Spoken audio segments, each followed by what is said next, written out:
thing, and you can read about it later, unless they can convince the people that they're not going to have to go from door to door fighting their way down the street as they burn and kill and rape and everything else. So they have promised them there'll be nothing existing in the form of guns in anybody's hands within the next year and a half. Now, I think that that's where the Illuminati is going to have a little problem, because they had counted on passing the same law in Massachusetts as the test law, and they lost it. The law would have gave the National Guard the right to come into your home and the state police without a search warrant and search for your guns and confiscate them and arrest you if you had not turned them in within 60 days of the passing of the law. They thought that since Massachusetts was the strongest anti-gun state in the nation, and since Ted Kennedy supposedly wrote the bill himself, it would get passed. Boy, were they in for a shock. It lost by a landslide, almost 3-1. And that has thrown them in fear that maybe that same law would not be passed in the United States. Now, the other laws remove tax exemption from churches, House Bill 41, I spoke of when I was here before. By the way, did they pass that bill here? That one you were fighting, 1441, or they did pass it? They passed it? It was about tax or something here. They didn't come to vote? Okay. Now, 41, I understand, has been passed by now, at least by my information of what I can get. And it is supposed to pull the tax exemption from churches not belonging to the World Council of Churches or not having memberships of 500.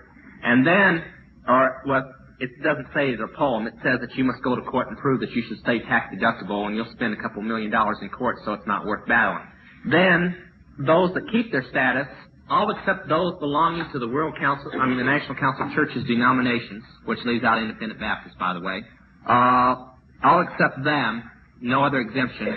You will have your name, your address, your phone number, just people coming in, let's keep on, printed in every post office in the United States. Plus, you may have an IRS audit without any reason, just because you gave to the thing. This is what the bill's about. The next is the Genocide Act. Now, this law was defeated 8 years ago, and it's up for vote again in about, 3-4 weeks.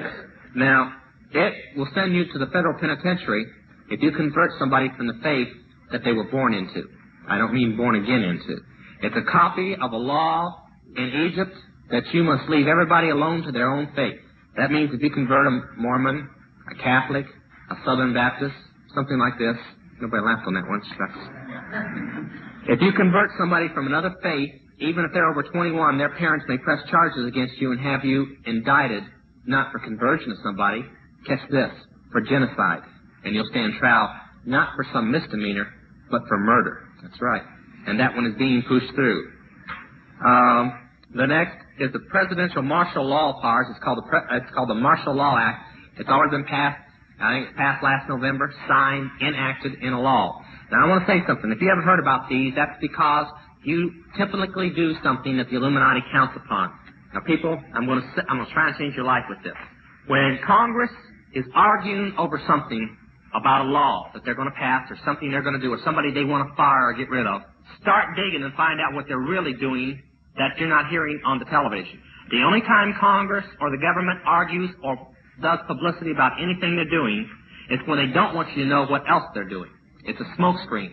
When they fired, I can't even think of his name now, that guy that was on President Carter's committee and so on, when they fired him, they passed the Martial Law Act while you weren't looking. Right now, they passed House Bill 41 and they're trying to pass the Genocide Act without you knowing it while they argue over the Panama Canal. Now, we're never going to give the Panama Canal up, even if the law is passed, because we're supposed to get up in the year 200, and all the people in politics believe that we'll have a world government by the year 1980. So they don't plan on giving up. In fact, they don't even believe the Panama Canal is going to exist anymore, that it's going to be blown off the face of a map in a world war about the year 1980. So they don't care what they do. They're arguing over it. They could pass it right now if they wanted to. They're arguing over it and feuding and fussing and getting as much publicity as possible so you won't know about the other laws that they're trying to pass. So when you hear something big explode, like the upcoming trials on the congressman and so on over the Korean thing, that's probably about the time that they'll probably pass the Anti-Hoarding Act and finish up the Genocide Act. The Anti-Hoarding Act forbids you to own more than 1 month's food or 1 month's fuel supplies on the penalty of 1 year and $5,000 fine, 1 year in federal penitentiary. Now, I want you to go home and ask yourself why our government, we're not starving yet, we will be before long, but we're not yet, why they want to pass a law forbidding you to have more than 1 month's food supply in your home. why you are not allowed to stockpile food. We're not in World War II when you had to do this. We're now. There's a reason for it. Those are the major laws that they're trying to pass. I got all that stuff out of the way. Now, we'll play school. I'm going to need a mic. Can I move one of these mics with me? Do any of them disconnect? Or? Not really. Okay, then I'll stand over here and point. Excuse me for pointing.